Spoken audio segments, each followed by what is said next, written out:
নমস্কার, আমার চ্যানেলে তোমাদের সকলকে স্বাগত। বিষ্ণুপুর ট্যুর পার্ট 3 তে দেখো তোমাদের আরও দুটো মন্দির দেখাবো। দেখতে পাচ্ছ এই মন্দিরটাও বন্ধ হয়ে যাচ্ছিল, সবাইকে বেরিয়ে যেতে বলছে, তো আমরা বললাম একটু দেখব।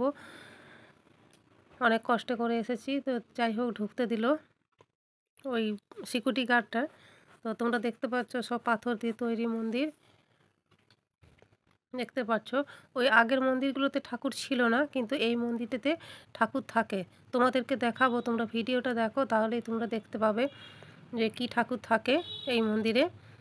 আর এই যে এটা দেখতে পাচ্ছ, এখানটাতে ফাংশন হয়, যাত্রাপালা হয়, আগে হতো আর কি, এখন আর হয় না। এই যে জায়গাটাতে দেখতে পাচ্ছ খুব সুন্দর জায়গাটা। তো দেখো এই মন্দিরের ভেতরে এই যে দেখো ঠাকুর আছে, রাধা কৃষ্ণ ঠাকুর, এই যে দেখতে পাচ্ছ রাধাকৃষ্ণ ঠাকুর। তো এখানে কি একটা অনুষ্ঠান হয়, 24 প্রহর মতন একটা হয় আর কি। আমি জানি না, বহুত বছর আগে আমি এসেছিলাম তখন দেখেছিলাম, এখন ঠিক মনে নেই। আর ওইটা দেখলে একটা তুলসী গাছ আছে, খুব সুন্দর না তুলসীর এটা, খুব সুন্দর করেছে। আর চারিপাশটা ওই গাছের কাটিং করে করে সাজানো আছে চারপাশটা, সব মন্দিরগুলোতেই আছে। আর এখানে আছে গৌর নিতাই।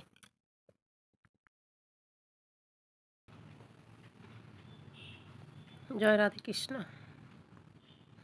আর এটা হচ্ছে রন্ধনশালা, মানে এখানে রান্না করা হতো আগে। মানে এই যে এখানে লেখা আছে, দেখো লেখাটা দেখলে বুঝতে পারবে কি ভোগ কক্ষ, মানে ভোগ হয় আর কি, ঠাকুরের ভোগ হতো আর কি। ঠিক আছে,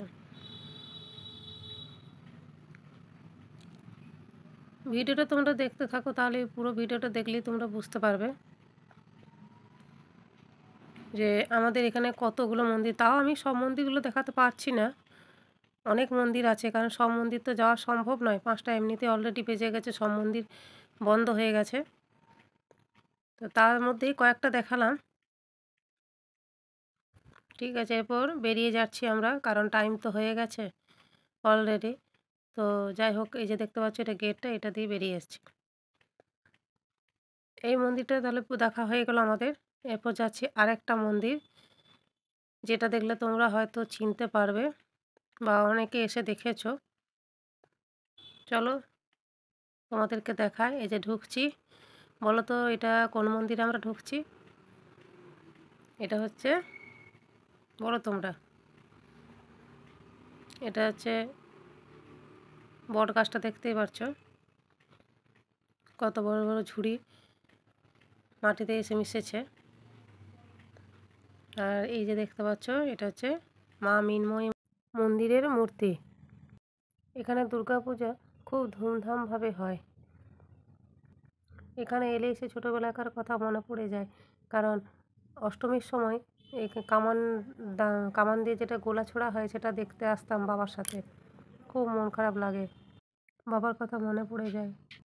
আর এই যে দোকানগুলো আছে দেখতে পাচ্ছ, একটু দোকানেও ঢুকলাম, দেখি কিছু কেনাকাটা যায় কি না। এগুলো সব পিতলের, খুব সুন্দর ঠাকুরের জিনিসগুলো যে দেখতে পাচ্ছ, খুব সুন্দর সুন্দর জিনিসগুলো, এগুলো সবই পিতলের, খুব সুন্দর জিনিসগুলো দেখো, দেখতে পাচ্ছ নিশ্চয়ই তোমরা, দেখো কত সুন্দর, দারুণ লাগছে কিন্তু। কচ্ছপগুলো দেখো, সব এগুলো পিতলের। আর এই দেখছো কামানটা, বিষ্ণুপুরের কামান। এই যে পালকি, দেখো কত সুন্দর আছে, মানে ডিজাইনগুলো। আর এই দেখতে পাচ্ছ এটা গরুর গাড়ি, আর এটা রিক্সা।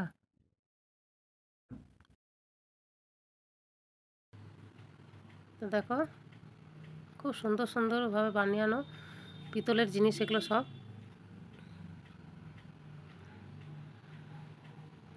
অনেক দাম এগুলো জিনিসগুলো। আর সে দেখো এগুলো হচ্ছে পাথরের তৈরি, থালাবাটি, গ্লাস, তো একটা ছোট্ট গ্লাস কিনলাম ঠাকুরের জল দেওয়ার জন্য। আর এই যে হারগুলো দেখো, দিদি বললো একটা হারের সেট কিনবো, তাই দেখলাম এগুলো 100 টাকা করে দাম আছে।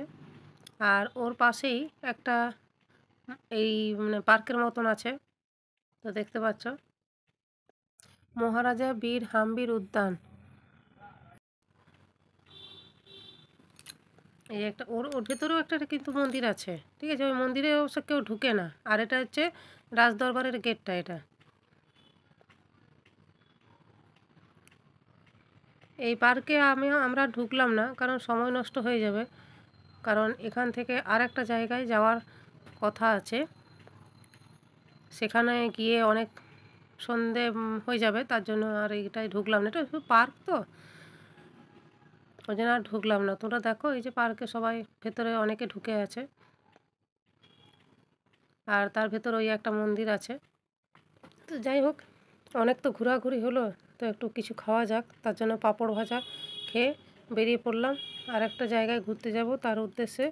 তো চলো ভিডিওটা এখানে শেষ করছি, আবার দেখা হবে পরের ভিডিওতে। তো তোমরা দেখতে থাকো আমার ভিডিওগুলো ভালো লাগলে লাইক করে দিও। ওকে, টাটা, বাই বাই, আবার দেখা হচ্ছে পরের ভিডিওতে।